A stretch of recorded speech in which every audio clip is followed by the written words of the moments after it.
we are here at the official first combat event for Gundam Card Game. Yeah, you can see the standees there in the back. Let's see how it goes. Okay, so I just checked in and Bianca is waitlist 1. Pretty sure she's gonna get in because they mentioned that 2 people just canceled. Waitlist 1! Solid. We're all done already. It's so quick and easy. Quick test games before the tournament starts.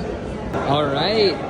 Dumadami na yung mga players. What's up? Ayan mga players. Ready para sa tournament. Mga taga east side, the people I play with the most. Alright, round number 1. This is Sandwich. Good luck, bro. My bro here just won, so he is playing... playing Red Blue Pink with Kshatriya, Marida, and Banshee. Round 1 just finished. I lost, but I got my EX base. Charge Zaku. Wow. Okay, alright. Red Blue Aggro. Red Blue Aggro. Chill out. Alright, round 2 with McCoy. So this is McCoy, so good luck, bro. Can I just say this is a crazy board state right now? 3 Gundams, man. Okay, board state's gone, but I just need 1 hit, and I think I won. Alright, bro, nice game. Alright, so what deck were you playing? Freedom Blockers, but aerial. Yeah, with the aerial. So very similar kasi siya sa deck ng girlfriend ko na binuo for her. Yeah, wala lang ganito. Nice game, brother. Nice game. Thank you. Got my first win. So I got my first win. It's 1-1 now. There's 6 rounds here, 4 more to go. Attack your base, and then I'll give this one -2. Actually, I'm running a green-white deck, but it's not the generic one with Death Sight, and I use Shenlong instead. Oh, yo, I'm a Shenlong player too, yes. dude. That's cool, It's a man. bridge deck. You won. Yeah. Won her first game, 1-1. Bro's cosplaying as Zaku Warrior 2. Look at that. That's my boy. Bakit hindi red yan? Alright, for the side events, they're doing painting.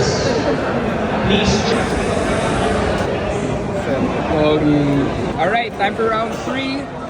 This is Louis. Good luck, bro. Alright, he's running a green-white wing deck, which usually beats me. But, you know, luck of the draw, pangat ng hand. So, yeah, nice game, bro. Nice game. Yeah, so I won. Yay. That is 2-1.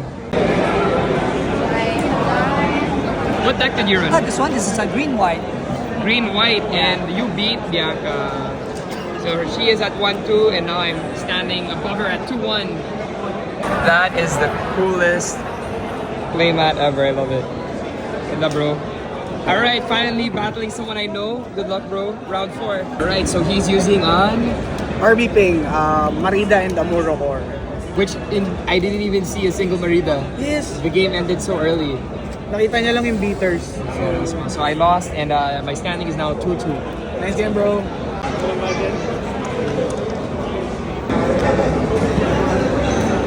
I use unicorn blockers. My friend just gave it to me today, so I just learned the deck today. Oh my god, unicorn blockers. So unicorn blockers versus your blocker deck. The one that won was his. What's your name, bro? JV. JV, nice to meet you, bro. Round 5 with Max Kelly. So good luck, man. Alright, blue, red, pink. Good sir. Talo ko. There we go. And that makes my standing 2-3. Everyone was watching the match. They took so long. Sayang. That was my next one. Wing green-white. Wing, green, white, panalo siya. So Bianca, they didn't win. So one last round. Last round, bro! Nasa Postcom to. May t-shirt siya. Alright, bro! Nice game. Quickest game ever, dude. I was like, wala pang 5 minutes. Pero it's because I did a mega rush talaga. Sobrang rush na rush with all the Zakus and the GMs. So what deck are you using, bro? Blue-white unicorn. Blue-white unicorn. Alright, well, hope you had fun, man. You're borrowing a deck. Hopefully next time, sarili mong deck na. Yes. Alright, man. Everyone is playing their final round. Good game. I use a optimized red and green Zeon's Rush. I like it. That was a nice deck. Yeah, and Sinanju and all that stuff. Sinanju and everything. Not a very charged. common deck, you know. Yes. I took off the rush from Zeon's Rush and I call it Zeon's Taking Your Time. 1-5. I got 3-3. Ah, see, I told you your deck was good. Alright, we're done and we got our participation cards. One is the Miorin Special Edition Overflowing Affection with the tomato. If you watch the anime, you know what we're talking about. And then the other is the EX base.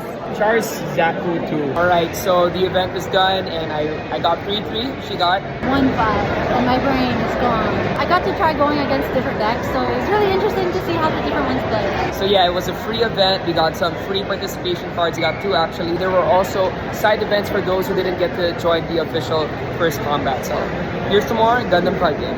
We got 2 packs. Bianca got 1, and we're gonna see what we get.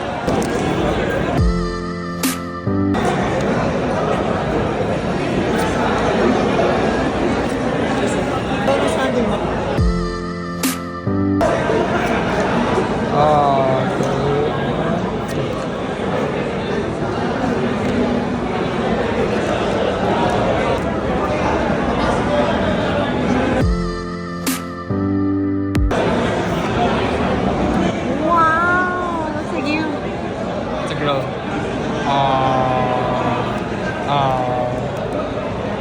What a beautiful card. After Zala, this is a participation card for Shop Battle, no? Yeah, Shop Battle. And from my dude from New Zealand, thank you so much, Gab.